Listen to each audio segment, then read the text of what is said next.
এবার আল্লাহ তাআলা ঈসা নবীর উপরে ওহী নাজিল করবেন। এখন এমন এক জাতি পাঠাইবো, এমন এক সম্প্রদায় আসতেছে, এর মোকাবেলা করার মতো সুযোগ তোমার হবে না, দাঁড়াইতে পারবা না।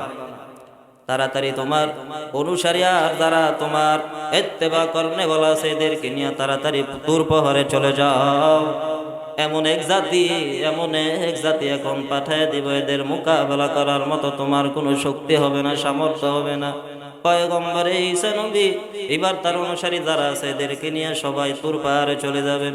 আল্লাহ এদিক দিয়া ইয়াজুজ আর মাজুজ দুইটা সম্প্রদায়ের হলো বড় জালেম, এদেরকে আল্লাহ পাঠায় দিবেন। গোটা দুনিয়াটা চারজন বাদশা শাসন করেছেন, চারজন, দুইজন হলো মুমিন আর দুইজন হলো কাফের। মুমিন দুইজনের একজন হলো বাদশা জুলকারনাইন। এই বাদশা জুলকারনাইন পশ্চিম দিকে সফর করতে করতে এক পর্যায়ে সর্বশেষ সীমানায় চলে গেল। সর্বশেষ সীমানায় সেখানে যাওয়ার পরে যেখানে সূর্য অস্তমিত হয়, যেখানে সূর্য ডুবে, ওই জায়গায় চলে গেল। সেখানে যাওয়ার পর তাকায় দেখে একটা জাতি দেখা যায়, একটা কওম দেখা যায়, তাদের ভাষা জুলকারনাইন বাদশা বুঝতেছে না। লা ইয়াকাদুনা ইয়াফকাহুনা কাওলা, তাদের কথা বাদশা জুলকারনাইন বুঝে না। কিছুদিন থাকার পরে এরপরে আল্লাহ গায়বী ভাবে কুদরতের মাধ্যমে ভাষা বোঝার ক্ষমতা দিয়েছেন। ভাষাটা বোঝার পরে ওই জাতি, ওই কওমেরা বাদশা জুলকারনাইনের কাছে আবদার করতেছে, বাদশা জুলকারনাইন গো, আমরা এখানে শান্তিতে বসবাস করতে পারি না। এই যে পাহাড় দেখতেছে, পাহাড়ের অপর পার্শ্ব থেকে একটা জাতি আসে ইয়াজুজ আর মাজুজ। এরা এইদিকে আসার পরে আমাদের উপরে জুলুম করে, অত্যাচার করে, আমাদের ফসলগুলো খেয়ে ফেলে। অতএব ইয়াজুজ আর মাজুজ এই জাতিদের থেকে আপনি আমাদেরকে হেফাজত করেন, এদের থেকে আমাদেরকে বাঁচান। দরকার পড়লে কিছু টাকা দিব, কিছু আজর দিব, পরিমাণ দিব, কিছু আপনাদেরকে আমি আজর দিব, এরপর এদের থেকে আমাকে বাঁচান। বাদশা জুলকারনাইন বলে কোনো টাকা পয়সা লাগবে না, তোমরা আমাকে ওই লোহার ব্যবস্থা করে দাও।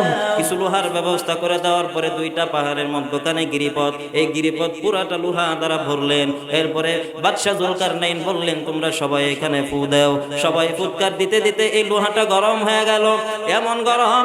এবার বাদশা জুলকারনাইন বললেন, তামা নিয়ে আসো। তামা নিয়ে আসার পরে সেখানে গলায় তিনি দিয়ে দিলেন, বিশাল বড় একটা দেওয়াল বানায় দিলেন। ওই দেওয়ালের অপর প্রান্তে ইয়াজুজ আর মাজুজ তারা আটকায় গেল।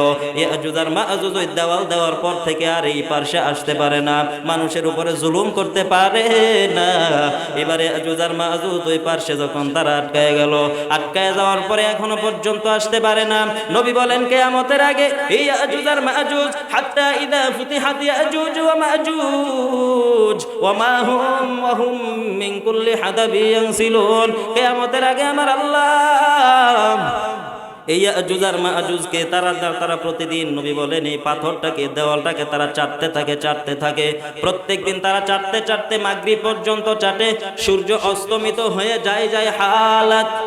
এমন সময় তাদের যে লিডার আছে, এই লিডার বলে, চলো আজকে চলে যায়, আগামীকাল বাকি কাজ করব, আগামীকাল বাকিটাকে আমরা ধ্বংস করব। চাটতে অপর পার্শ্বে, মানে আমাদের এই পার্শ্বের সূর্যটাকে তারা দেখতে পারে, এমন এক অবস্থা হয়ে যায়। এমন এক অবস্থা হওয়ার পর এবার তারা সবাই যখন চলে যায়, পরের দিন যখন আসিয়া যখন এই দেওয়ালের দিকে নজর করে তাকায় দেখে আল্লাহ তাআলা গতকালের থেকে আরো শক্তিশালী ওই দেওয়ালটাকে আল্লাহ বানায় দিয়েছেন। এইভাবে প্রতিদিন তারা চাটতে থাকে। মাগরিবের সময় একেবারে মোটামুটি চাটা শেষ, এই পর্যায়ে এই পারে চলে আসবে, সূর্য দেখা যায়। এমন সময় তারা বলে, চলো আজকে চলে যায়, আগামীকাল আসবো। কিন্তু পরের দিন এসে দেখে যে এই দেওয়ালটা আগের মতো হয়ে গেছে। সুবহানাল্লাহ কইবেন না? আগের মতো। তো যখন কিয়ামতের আলামত হয়ে যাবে, দাজ্জালকে হত্যা করা হবে, ওই সময় এই যে তাদের জাতির যে লিডার আছে, এই লিডার পাথর দেওয়ালটা যখন চাটতে এই পার্শ্বের, আমাদের এই পার্শ্বের সূর্যটাকে দেখা যাবে।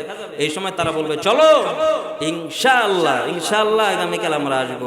এই ইনশাআল্লাহর বরকতে তারা যখন পরের দিন আসবে, এসে দেখবে যে পর্যন্ত তারা চেটে রেখে গিয়েছিল এই পর্যায়েই আছে, ইনশাআল্লাহ বলার কারণে। তো ইনশাআল্লাহ যখন বলবে, তখন তারা আবার এই জমিনে আবার আসবে। হাত্তা ইযা ফুতিহাত ইয়াজুজ ওয়া মাজুজ, তারা আবার এই পাশে আবার তারা চলে আসবে। এই পাশে আসার পরে এবার তারা এই জমিনের মধ্যে থাকবে। এক পর্যায়ে এই ইয়াজুজ আর মাজুজ জাতি তাদেরও ধ্বংস হয়ে যাবে। ইয়াজুজ আর মাজুজ জাতি ধ্বংস হওয়ার পরে আল্লাহ তাআলা এই জমিনের মধ্যে এরপরে একেবারে অনেক শান্তি শৃঙ্খলা থাকবে 40 বছর পর্যন্ত। এরপর যখন ঈসা নবী ইন্তেকাল করবেন, ইমামে মাহদিও থাকবে না, তখন দুনিয়ার মানুষগুলো আবার গুনাহে নিমজ্জিত হয়ে যাবে, অনেক সময় গুনাহ করবে। এরপরে তাদেরকে সতর্ক করার জন্য আল্লাহ 3টা ভূমিকম্প করবেন, ভূমিধস দিবেন, একটা পশ্চিম দিকে আর একটা পূর্ব দিকে আর একটা জাজিরাতুল আরবে হবে। এই যে ভূমিকম্প হবে, ভূমিকম্প হওয়ার পরে এদেরকে সতর্ক বার্তা দিবে, অনেক ক্ষয়ক্ষতি হবে। এরপরও তারা বুঝবে না। আল্লাহ তাআলা কিয়ামতের পরবর্তী আলামত কায়েম করবেন, দুখান নাজিল করবেন। ফারতাকিব ইয়াউমা তাআতিস সামাউ বিদুখানিম মুবিন। দুখান আসমান এবং জমিনে দুখান দোয়ায় পরিপূর্ণ হয়ে যাবে।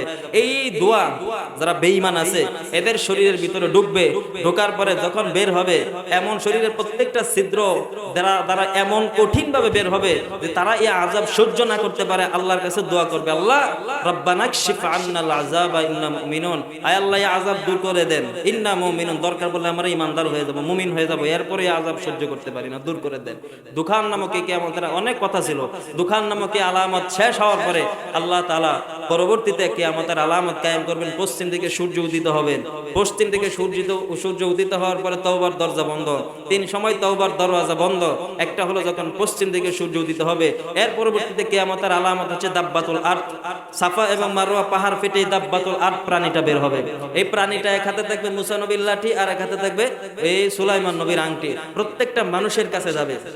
যাওয়ার পরে এই তাদের কপালের মধ্যে, কেউ বলেন গারের মধ্যে অঙ্কন করে দিবেন। মুমিন হলে মুমিন, কাফের হলে কাফের, মুনাফিক হলে মুনাফিক লিখে দিবে। এখন একজন আরেকজনের নাম ধরে ডাকি, ওই সময় যারা মুমিন লিখে দিবে সে মুমিন, যারা কাফের কাফের, মুনাফিক মুনাফিক, ধরে ধরে এইভাবে নাম ধরে ধরে ডাকবো, এই যে উপাধিগুলো ধরে ধরে।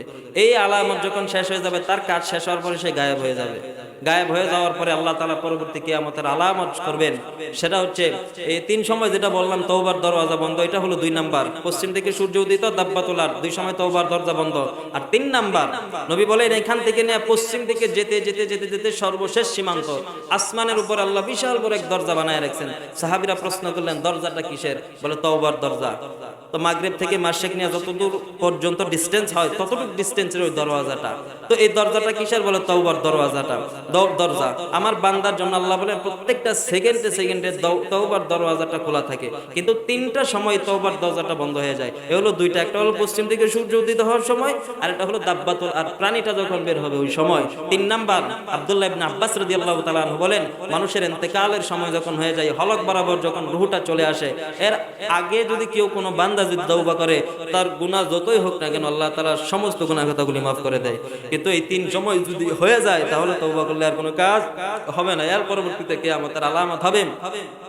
এর দক্ষিণ থেকে একটা বাতাস আসবে। বাতাসটা মুমিনের, প্রত্যেকটা মুমিন যার ভিতরে যাররা পরিমাণের ঈমান আছে, তার বগলে লাগার সাথে সাথে সে ইন্তেকাল করবে।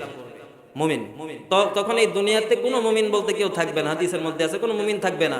তো যারা থাকবে এরা হলো পাপাচার, নিকৃষ্ট, এরা গুনাহগার। আর এই যখন একজন আল্লাহ বলার মতো ওই সময় থাকবে না, ওই সময় নিকৃষ্ট যারা জালেম, যারা গুনাহগার, এদের উপর আল্লাহ কিয়ামত কায়েম করবে। কোনো মুমিনের উপরে কিয়ামত হবে না। হাদিসের দ্বারা যেটা বুঝলাম, কোন মুমিনের উপরে ওই সময় মুমিন থাকবে না, সব বেঈমান থাকবে, কাফের থাকবে, এদের উপর আল্লাহ কিয়ামত কায়েম করবে। তো এই যে কিয়ামত কায়েম হবে এদের উপরে, এর পরবর্তীতে আল্লাহ তাআলা আদন, ইয়ামানের আদন নামক এক জায়গা থেকে, গর্ত থেকে একটা আগুন বের করবেন। এই আগুন পৃথিবীর এক প্রান্ত থেকে ফজরের নামাজের পর থেকে নিয়ে শুরু করে মানুষগুলাকে দৌড়াতে শুরু করবে, দৌড়াতে ফজর থেকে নিয়ে জোহর পর্যন্ত দৌড়াবে। মানুষগুলো আগুন দেখে খালি দৌড়াবে তার থেকে বাঁচার জন্য। জোহরের সময় আগুনটা থেমে যাবে, মানুষগুলো একটু রেস্ট করবে। জোহর থেকে আবার আসর পর্যন্ত, আসর থেকে মাগরিব, এভাবে দৌড়াতে ফাইজা হুম বিসাহেরা, বাইতুল মুকাদ্দাসের কাছে সাহেরা নামক জায়গায় আল্লাহ তাআলা যেখানে কিয়ামত কায়েম করবেন, বাইতুল মুকাদ্দাস সিরিয়া সাহেরা, ওই জায়গা পর্যন্ত তাদেরকে নিয়ে যাবে। সেখানে নিয়ে যাওয়ার পর চতুর্দিকে আল্লাহ তাআলা এই আগুন দ্বারা বাউন্ডারি দিবেন। এরপরে আহলে সুন্নাত ওয়াল জামাতের মতে আল্লাহ তাআলা বলবেন ইসরাফিল আলাইহিস সালাতু ওয়াস সালামকে সিংহায় ফুৎকার দেওয়ার জন্য। সেখান থেকে শুরু হয়ে যাবে আরেকটা পর্ব। যেহেতু হুজুর চলে আসছেন, হুজুর অনেক সুন্দর আলোচনা করে, হুজুরকে চিনি আমি, হয়তো হুজুর আমাকে চেনে না, অনেক সুন্দর আলোচনা করে, আপনারা বসেন শুনবেন। যেহেতু সময় কম, অল্প সময়ে যতটুকু পারছি বোঝানোর চেষ্টা করতে, বাকি বাদ যদি আল্লাহ তাআলা কোনোদিন সময় দান করেন, যদি সুযোগ হয় ইনশাআল্লাহ বাকি থেকে নিয়ে ইনশাআল্লাহ আপনাদের সামনে বাকি পর্ব আলোচনা শুরু করব।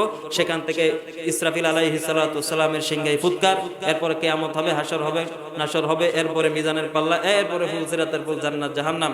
ইনশাআল্লাহ আল্লাহ তাআলা যদি তৌফিক দান করে বাকি বিষয়গুলো একসময় আলোচনা করার চেষ্টা করব। মা তৌফিক ইল্লা বিল্লাহ। আসসালামু আলাইকুম ওয়া রাহমাতুল্লাহ।